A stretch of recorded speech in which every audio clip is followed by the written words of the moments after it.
Fashion designing, വിദേശത്ത് ലക്ഷങ്ങൾ ശമ്പളമുള്ള modelling ജോലികൾ, ഗ്ലാമർ ലോകം. കേൾക്കുമ്പോൾ ഏത് പെൺകുട്ടികളാണെന്ന് മോഹിക്കാത്തത്? എന്നാൽ കൊച്ചിയിൽ നിന്ന് ദുബായിലേക്ക് മോഡലിംഗ് ഓഫറുമായി പറന്ന രണ്ട് യുവതികൾ ചെന്നിറങ്ങിയത് നരകത്തിലായിരുന്നു. മദ്യത്തിൽ മയക്കുമരുന്ന് കലർത്തി നൽകുക, നഗ്ന ദൃശ്യങ്ങൾ പകർത്തി നാട്ടിലെ വീട്ടുകാർക്ക് അയച്ചു കൊടുക്കുമെന്ന് ഭീഷണിപ്പെടുത്തുക, സ്വന്തം കുഞ്ഞിനെ പോലും കൊല്ലുമെന്ന് പറയുക. സിനിമകളെ പോലും വെല്ലുന്ന ക്രൂരതകളാണ് കൊച്ചിയിൽ അറസ്റ്റിലായ സിന്ധു എന്ന സ്ത്രീയും അലീനയും അവരുടെ സംഘവും ചെയ്തു കൂട്ടിയത്. വെറുമൊരു ഹ്യൂമൻ ട്രാഫിക് കേസ് മാത്രമല്ല ഇത്. കൊച്ചിയിലെ വമ്പൻ സ്രാവുകളിലേക്ക് നീളുന്ന ഒരു അധോലോക ശൃംഖലയുടെ തുടക്കം മാത്രമാണ്. ഇൻസ്റ്റഗ്രാമിലും സോഷ്യൽ മീഡിയയിലും ഇൻഡിപെൻഡന്റ് വുമൺ ചമഞ്ഞു നടക്കുന്ന ചില ഏജന്റുമാരുണ്ട്. ഇവരുടെ മെയിൻ പണി എന്താണെന്ന് വെച്ചാൽ സാമ്പത്തിക ബുദ്ധിമുട്ടുള്ള അല്ലെങ്കിൽ മോഡലിംഗ് രംഗത്ത് വരാൻ ആഗ്രഹിക്കുന്ന പെൺകുട്ടികളെ ടാർഗറ്റ് ചെയ്യുക എന്നതാണ്. കൊച്ചിയിൽ വെച്ചാണ് പരാതിക്കാരിയായ യുവതികളെ പ്രതിയായ സിന്ധു പരിചയപ്പെടുന്നത്.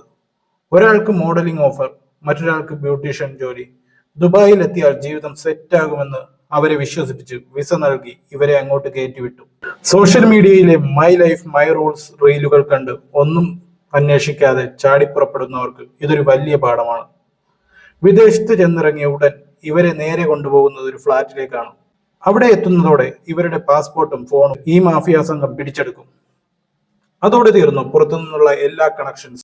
എന്നിട്ട് അവിടെ നടന്നത് കേട്ടാൽ നമ്മൾ ശരിക്കും ഞെട്ടും. പരാതിക്കാരിയായ യുവതി വെളിപ്പെടുത്തിയതനുസരിച്ച് അവർക്ക് നൽകിയ മദ്യത്തിൽ കടുത്ത മയക്കുമരുന്ന് കലർത്തി നൽകിയിരുന്നു.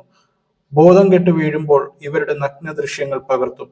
എന്താണ് ഭീഷണി എന്ന് വെച്ചാൽ, പറയുന്നത് പോലെ കേട്ടില്ലെങ്കിൽ ഈ ദൃശ്യങ്ങൾ നാട്ടിലെ നിന്റെ ഭർത്താവിനും വീട്ടുകാർക്കും അയക്കും, നിന്റെ കുഞ്ഞിനെ കൊന്നുകളയും. ആലോചിച്ചു നോക്കൂ, സ്വന്തം കുഞ്ഞിന്റെ ജീവൻ അപകടത്തിലാകുമെന്ന് കേട്ടാൽ ഏതമ്മയാണ് ഭയക്കാത്തത്? ഈ ബ്ലാക്ക് മെയിലിംഗ് ഉപയോഗിച്ച് അവരെ ക്രൂരമായ പീഡനങ്ങൾക്ക് ഇരയാക്കും.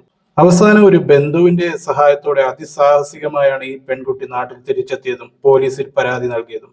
നിലവിൽ സിന്ധു ഉൾപ്പെടെ 3 പേർ പോലീസിന്റെ കസ്റ്റഡിയിലാണ്. 2 പേർ ഇപ്പോഴും വിദേശത്തൊളിവിലാണ്. ഈ വാർത്ത പുറത്തു വന്നതോടെ സോഷ്യൽ മീഡിയയിൽ പല വിധത്തിലുള്ള ചർച്ചകളാണ് നടക്കുന്നത്.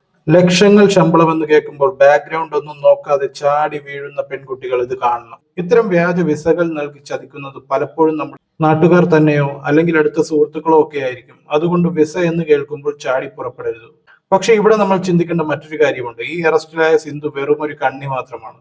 ഇതിന് പിന്നിൽ കൊച്ചിയിലെ വമ്പൻ ക്രിമിനൽ ഗുണ്ട മാഫിയകൾക്ക് കണക്ഷൻ ഉണ്ടെന്നാണ് പോലീസ് കമ്മീഷണർ വ്യക്തമാക്കുന്നത്. അതായത് പെൺകുട്ടികളെ സപ്ലൈ ചെയ്യുന്ന ഒരു വലിയ നെറ്റ്വർക്ക് തന്നെ ഇവിടെ പ്രവർത്തിക്കുന്നു. ദിവസവും വാർത്തകൾ വരുന്നുണ്ട്, പോലീസ് പിടിക്കുന്നുണ്ട്. പക്ഷെ ഇതിന്റെ പിന്നാലെ വമ്പൻ സ്രാവുകൾ ഇപ്പോഴും സുരക്ഷിതരായി തന്നെയുണ്ട്. അതുകൊണ്ട് എനിക്ക് പറയാനുള്ളത്, പ്രത്യേകിച്ച് പെൺകുട്ടികളോട്, മോഡലിംഗോ ഫാഷൻ രംഗത്തോ പോകുന്നത് തെറ്റാണെന്നല്ല.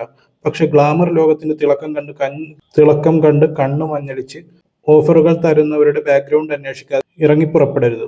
സുരക്ഷിതമായി ജീവിച്ചാൽ നന്നായി പോകാം, ഇല്ലെങ്കിൽ ചെന്നു പെടുന്നത് ഇത്തരം വലിയ ചതിക്കുഴികളിലായിരിക്കും. ഈ കേസിൽ കൃത്യമായ അന്വേഷണം നടന്ന് ആ വമ്പൻ സ്രാവുകളെ കൂടി നിയമത്തിന് മുന്നിൽ കൊണ്ടുവരുമെന്ന് നമുക്ക് പ്രതീക്ഷിക്കാം. ആരും ഇനി ഇതുപോലുള്ള തട്ടിപ്പുകളിൽ പോയി വീഴാതിരിക്കുക. ഓതറൈസ്ഡ് ആയിട്ടുള്ള അല്ലെങ്കിൽ നമുക്ക് അത്ര വിശ്വാസമുള്ള കാര്യമാണെങ്കിൽ മാത്രം മുന്നോട്ട് പോവുക.